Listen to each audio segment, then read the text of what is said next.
decision in the matter of Phillip Paulwell et al. And the Attorney General of Jamaica. King's Counsel having announced the representation, we will now get into the reasons for our decision. We will commence with the issue which the court had to decide, and that was whether sections 96(1) and 121(1) of the Constitution of Jamaica were validly amended by the Constitution Amendment of Sections 96(1) and 121 Act 2023, which we have referred to in our judgment as the Act. The facts in brief, which we have found, are that in July 2023, the Act was passed after a majority vote in both houses of Parliament. The Act now contains Section 2.1, which increases the age of retirement of the DPP, and Section 2.2 is a new section, which gives a right to the DPP to elect to remain in office despite the role of the Prime Minister and opposition leader regarding an extension of tenure. This right applies to a DPP who is 60 years of age. The incumbent DPP was born in 1960 and had reached the retirement age of 60 under Section 96(1) of the Constitution. In January 2020, the DPP requested an extension of tenure. The Prime Minister initially proposed a 5-year extension, and the Governor General approved a 3-year extension, which expired in September of 2023. In February 2023, the DPP sought another extension, which was declined by the Public Service Commission, referred to in our decision as the PSC. That refusal was in May of 2023. The PSC then cited constitutional limitations on the grant of a second extension, as well as the refusal of the Prime Minister to grant the extension. Following the PSC's decision, the Act was passed. In response, the DPP submitted a letter to the PSC electing to continue in office until the age of 65. The PSC approved a 2-year extension from September 21, 2023, and recommended that the Governor General appoint the DPP. His Excellency made the appointment based on the PSC's recommendation. It was argued before us by the claimants that the amendment is unconstitutional and should be struck down on the basis that the current DPP has already received 1 extension in office and should not benefit from the Act which seeks to grant a second extension. The incumbent would benefit from a de facto extension in a manner not contemplated by the Constitution.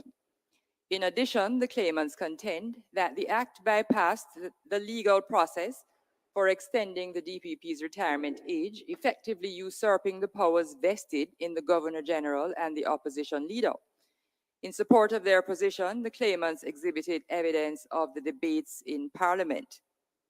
The defendant argued that the Act was passed in accordance with the manner and form required to amend the Constitution and is therefore valid. The defendant asserted that Parliament holds exclusive jurisdiction over its internal affairs and the court cannot interfere with its procedure. The defendant submitted that neither of the Houses of Parliament had authorized the claimants to present evidence of parliamentary proceedings in court, and therefore such evidence cannot be considered as provided by Section 11 of the Senate and House of Representatives Powers and Privileges Act. We now move to the decision of the full court. This court has ruled that Section 2.1 of the Act is constitutional. Section 2.1 of the Act has amended the Constitution as regards the retirement age of the Director of Public Prosecutions. A new provision introduced into the Constitution by Section 2.2 of the Act grants the DPP the option to remain in office after age 60, and this gives the DPP a level of authority not envisaged by the Constitution's framers.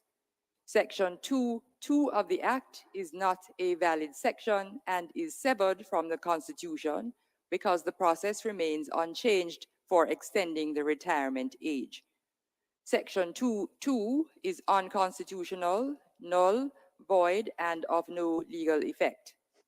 On a proper interpretation, Section 11 of the Senate and House of Representatives Powers and Privileges Act did not prohibit the claimants from exhibiting the proceedings in Parliament. The reasons for our decision are as follows. The incumbent DPP has already reached the extended retirement age.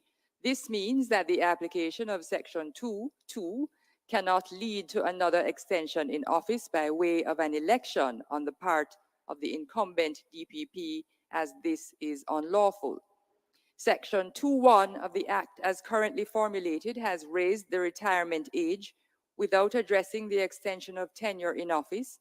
Consequently, any extension of the DPP's tenure under this section must adhere to the same process outlined in the previous Section 96.1 of the Constitution, which remains unchanged by the Act.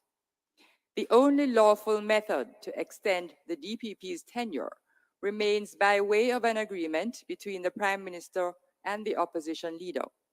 Given these considerations, there is no necessity to delve into the application of Section 2.1, nor does it require reading down. Section 2.2 of the Act is the offending provision, and the court holds that it is incompatible with the Supremacy Clause. In light of the foregoing reasons, this court orders as follows. Judgment is entered for the claimants. This court declares as follows. 1. Section 2.1 of the Act is a valid constitutional amendment. 2. Section 2.2 of the Act is an invalid constitutional amendment. 3. Section 2.2 is severed from the Act and is struck down and declared as unconstitutional, null, void, and of no legal effect. The parties may write and file and exchange their submissions within 7 days of the date of the orders made herein. On costs. In addition, the decision on costs will be heard on paper. We'll now hand down the decision, Mr. McCarthy.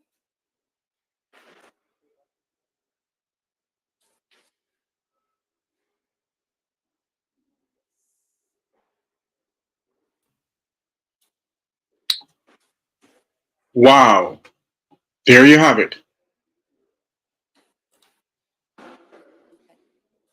A live court hearing. Phillip Paulwell versus the Attorney General and the DPP.